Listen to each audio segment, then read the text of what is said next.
Well, hello again. Good to see you once again. It has been a little while since the last video. Spring in Canberra can be a little bit brutal for someone who suffers hay fever. Well, unfortunately, most hay fever medications don't really do much for me, so I have to get something that comes out of the US, and I had some shipping difficulties with that. But we got there in the end. Much better. Much better hay fever season once you have something to deal with the hay fever. Anyway, that's not the point of the video today. Wanted to show you something today mostly relating to harness racing, but also showing how you can use the ANZ Analyser to do some analysis of things more than just level staking. So I have a system for harness racing based off this, but I'll show you in the ANZ Analyser here something. This is Australia, New Zealand horse racing and harness racing as well. Looking at the favourites winning races, you can see they have a strike rate of 37% overall, which is a little bit better than the generally accepted wisdom of about a third of favourites win. It's actually about 37% for Australia, New Zealand horse racing and harness racing, which isn't too bad. I was recently thinking about that number and thinking about stop at a winner staking. I guess for most people who've done automated betting of one sort or another, backing the favourite or laying the favourite has been something they've considered and tried. And what you tend to find is that it works well for a while, and then there's a bad run in there somewhere. Back the favourite, for example, with Australian horse racing, you will probably have a lot of good days doing that, but if you're not being somewhat selective with your selections, you're going to get a run at some stage where you'll get 10 in a row where the favourite doesn't win. Maybe more than that. A Saturday afternoon, you're probably going to find as late in the afternoon the favourite's going to struggle a bit. And that can be quite a strain on a bankroll if you are doing something that is as aggressive as stop at a winner staking. So the ANZ Analyser here is showing us that if we were to just back all of the favourites in every race at a level stake, we would have a loss of 4%. And you can see it just goes down, down, down over the time. A few little peaks in there, but for the most part it's just going down, which is not ideal. But 37% at stop at a winner staking, a lot of the time will do okay. So using that as a basis, I figured I can use the analyzer to work out strike rates, and then from there work out what sort of numbers I might be seeing. I'm probably not going to do calculations on stop at a winner staking, but at least see whether something's viable. If I can get a better strike rate on favourites than 37%, it might be viable. Likewise, if I can get a worse strike rate for favourites than 37%, it might be a good candidate for laying. If I go into the strategy settings here, that was strategy 23, which you can see is very simple. It's just looking at the favourite. Go to strategy 22, which is horse races. So no harness races, just horse races. Win percentage above 0, so not maidens, and it has to be the favourite. So we're looking at maidens that were, favourites that were not a maiden. Well, the strike rate for those, it turned out, was actually a fair bit worse. If we just give that a second to load, you can see the strike rate for that is 33%. So I did try laying the favourites if they weren't a maiden. Now the ANZ bot allows me to take those settings and have them run. I can show you in the spreadsheet here. If we look at this column here, it actually wasn't too bad a system. Most days it made a profit. Not much of a profit, but it made a profit. However, the stake size became astronomical sometimes. I mean, you're looking here at profits some days of $1, $2, something like that. I saw a stake that got out to about $300 just to make that profit, and I figured, no, that's not viable. In fact, I think it was more than, I think it was about 400, and just to make this $1 or $2 in the day, because stop it a winner staking can be quite aggressive, and when you're looking at laying favorites, if it's a favorite that's paying $3, $4, the stake size is going to start climbing up there pretty quickly. So I tried that for a few days, saw it was making a little bit of a profit, but there was a lot of risk involved, and I didn't think that was a great strategy to be going with. On the opposite side of that, looking at, if we go back to strategy settings, looking at strategy 21, favorites in harness racing. Now, harness racing favorites have a pretty good strike rate. If we remember the 37% strike rate overall for favorites in horse racing and harness racing, and then we look at harness racing on its own, we see a strike rate of 42%. Now, if we were to do that just level staking, as you can see, it's not a good number. It's not a good line, it goes down. But stop it a winner staking with 42% strike rate is likely to give a much better result than 37% strike rate. So I've been doing that for a little while. And in fact, for over a month now, in fact. It doesn't seem like that long. And you can see here, I started off with very small targets, 1 cent originally, and was making 13, 14 cents. So I bumped it up to 10 cents and sat it there for a while, and it was making $1 or so most days, made just a little bit more. Bumped it up to $1 for a day, made $3.45 that day. Then brought it back down to 10 cents and just started doing an escalation after that. Now, you can see here, it had a loss on the day where it had a 12-cent target, so I started escalating stakes, increasing by roughly that amount per day until it returned to a profitable position for that series.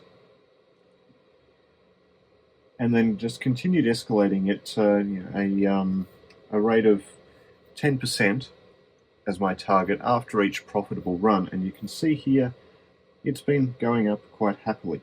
I had it offline for a couple of days while I had to do a little bit of maintenance to the computer system. But after that, you can see it's continued to work well.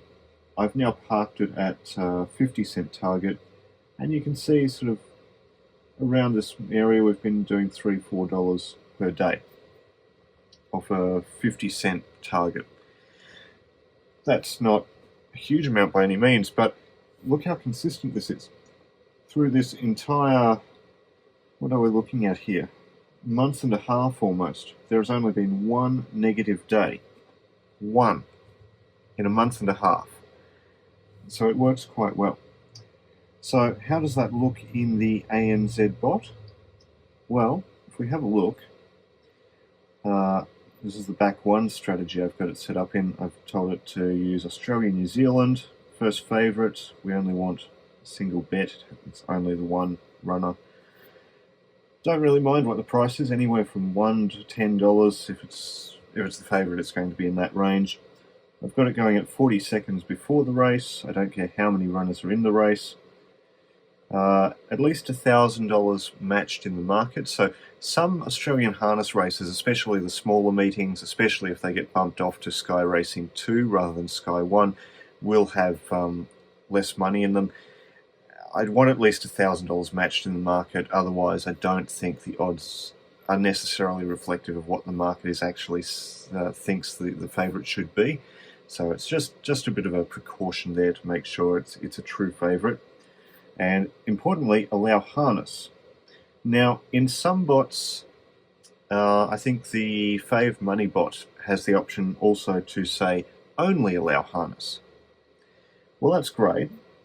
And that works in the win market. Doesn't work in the place market, and I'll come back to that in a moment. But to get the ANZ Horsebot to look at just harness, the trick there is to look at these statistics.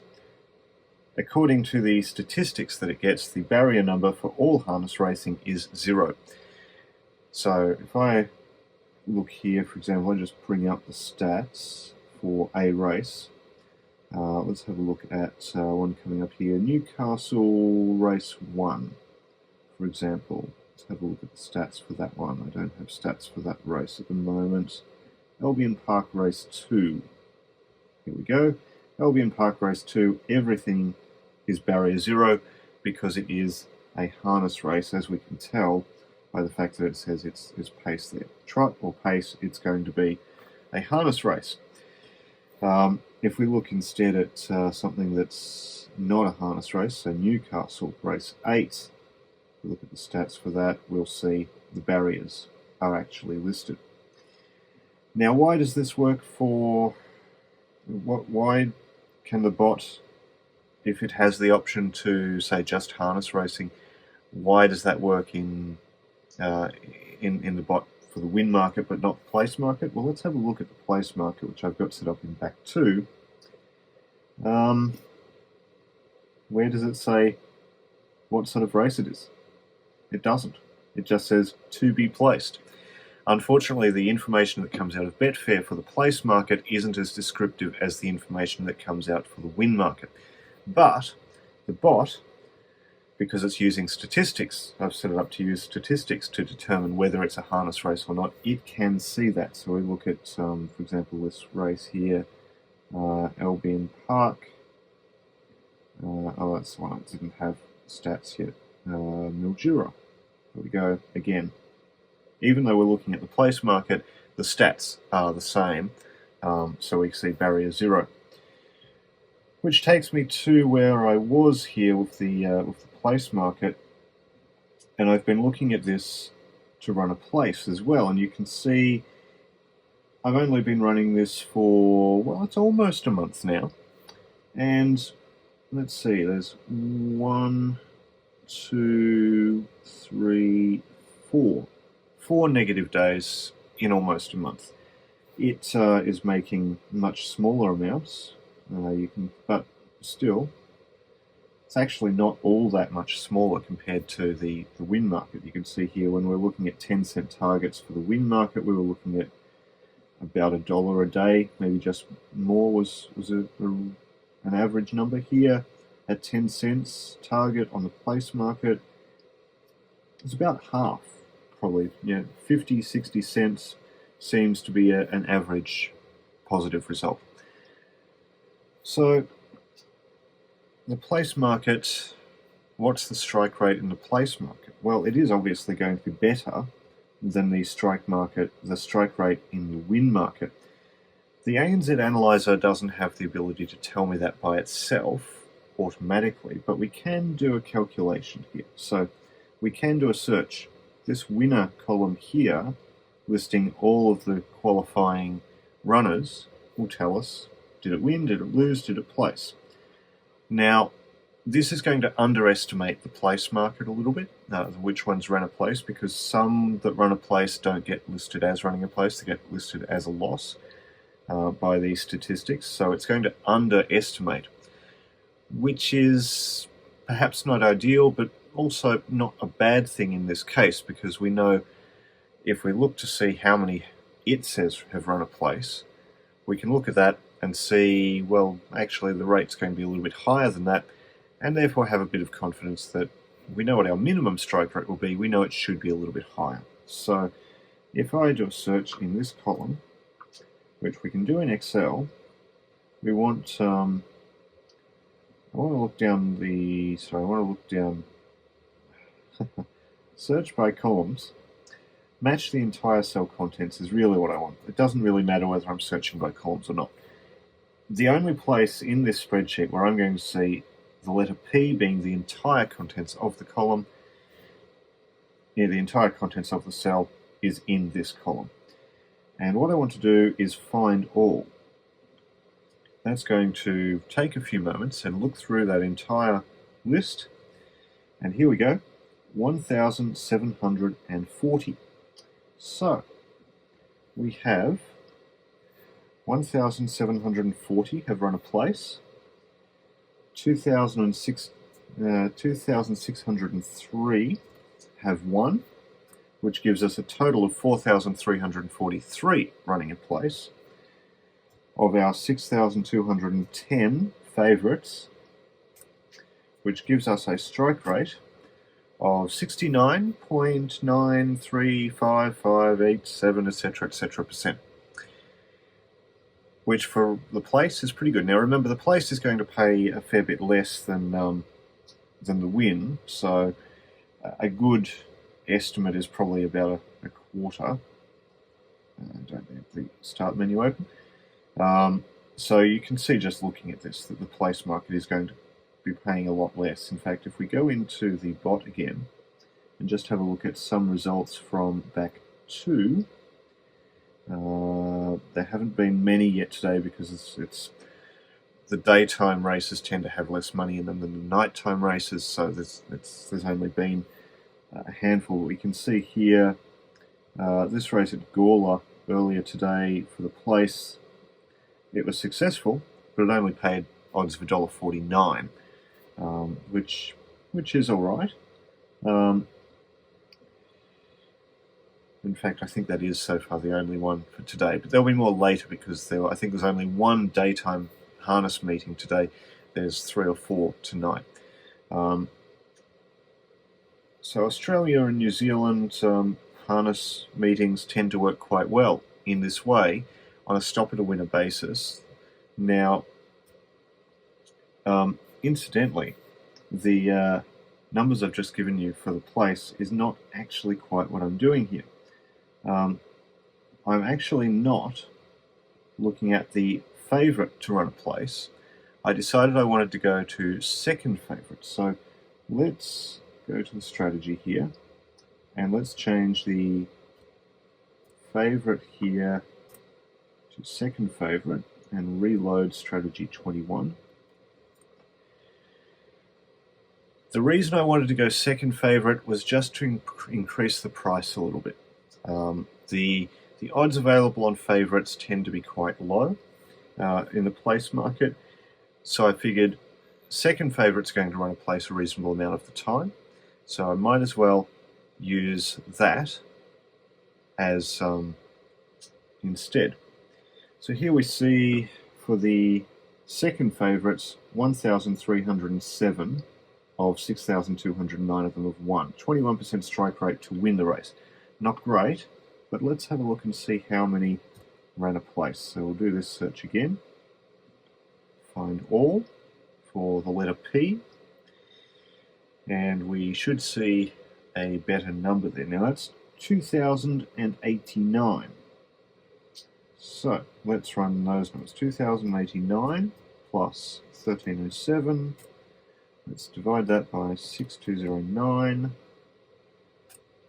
So it's a lower strike rate, 54.69%, but it's going to have higher prices. You could, I suppose, try the favourite for the place with that higher strike rate.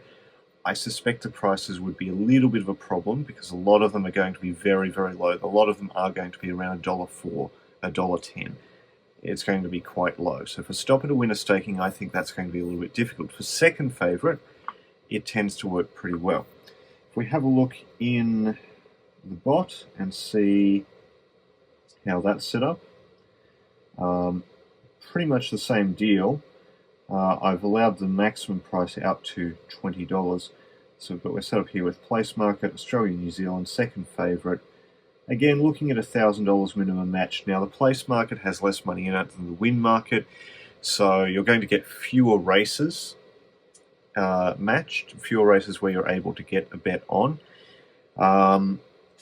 Again, though, I think $1,000 is a good minimum matched amount to see that the odds in the market are, in fact, where they should be. I think less than that, you're going to see some strange numbers there, and you may be looking at something that appears to be second favourite in the market that really shouldn't be. It's a little bit easier when there's not much money in the market for other people to manipulate the market a bit, and possibly then the bot ends up making bets that you probably don't want it to. So I'm finding that that's working pretty well. And again, the stat settings for that are quite simple. Barrier 0. That's the only stat setting you need for that, because you're basically saying, I want it to be in barrier 0, which, because of the way the stats work, for harness racing, all of the runners in harness racing show a barrier of 0. No thoroughbred races show a barrier of 0. Therefore, that causes it to only bet on harness racing. And really, for Betfair, harness racing only exists in Australia and New Zealand. I know France does have harness racing, but those races don't exist in Betfair. So the ANZ bot really covers what you're looking for if you're looking to do harness racing. And of course, the ANZ Analyser is a very useful tool for analysing the numbers. And as we see here, if I pull up the right spreadsheet, the graph will show you what would happen if you were level staking, but you can use the details in there to look at other things. That strike rate number is very useful.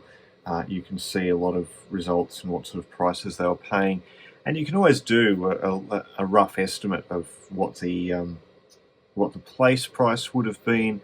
If you know that the win price was a certain amount, you can do a rough calculation. It's usually about a quarter of that, the place price. Bear in mind, take out the $1 that would be the initial stake. So for example, if you were doing a $6 price on the win market, you would want to take out the $1 first, then divide by 4, put the $1 back in afterwards, and that would get you roughly what the place price probably would have been. So it's useful in that way as well. So that's a quick look. Not as quick as I thought it would be, but there you go. That's a quick look at something I'm doing with harness racing, which is working quite well. Just an update, actually, a strategy that I showed previously for harness racing, which was harness racing with the runner having a number of stats on it. Last start, top 2, speed rank, top 2, 25% plus win rate, and odds under $3. You can see here, it doesn't get a bet every day. There's a number of days here where it's had a 0 bet. But you can see over time, it does return a positive value. Occasionally it has a down day, but most days it's up. You can see I was doing a bit of a stake escalation here. I've decided to settle it back down at about $10 for now. But you can see it has, over time, been making a little bit of a profit there. So that one's working as well. And if I just go back into the bot, back 5 for that one, the stat settings there on that one, you can see here, barrier 0, horse speed rank between 1 and 2, horse win rate greater than 25%. It has to have been first or second in its last race. And you can see in the bet settings there, minimum price $1, maximum price $3. For that, I'm actually looking at $5,000 minimum in the market, and I am doing level staking on that, incidentally. I'm doing $5,000 minimum for those. I suppose I could go 1,000, but I've settled this one at being 5. I was happy with that number. And I'm also doing this one a little bit closer to the race, 20 seconds as opposed to the other ones, which were out at about 40-ish. So 5, I think, is a good number. It does manage to cut out some of the possibly worse races as well. So that's a look at what I'm doing at the moment with harness racing. I'm hoping to have something for you on greyhounds in a few days' time. So until then, you'll find links in the description below to the ANZ bot and the ANZ stats and ANZ Analyser, which all go together quite nicely for these harness racing strategies. So until next time, happy punting.